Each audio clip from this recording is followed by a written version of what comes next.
Kaysa alphabet, pirmi mag-una si A kaysa ni B. So after na ako ani ni B, isunod na ako si C.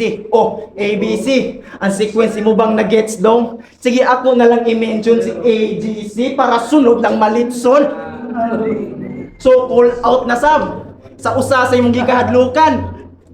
Pero ay kabala ka, kay ako at among tagsaan, ug bakanting higdaanan, para di mo maburingan iusa tamog butang sa usara kalugnanan. Sulod sa karon, ikaw ang unang hatagan. Maong dawata kapildihan, tulok ko sa imong tutunlan mo sa tunlon ka matuoran, kaya nang gibit-bit ni muling kuranan akuar ng tungtungan tapos kamong tanan katawan, kay kaya ti kang pildihon biwen bisag di ti ka pangandaman. Kay usara ka sa bugo, mawakat tunog tapos akuan nagpasapon. Pataka ra kag tunog sa untunok maong matuhog ti kakaron. Kay kung kutsilyo madala, dili nimo ni mailog. Kay ako ning iloglog pag manok gulgol sa imong liog.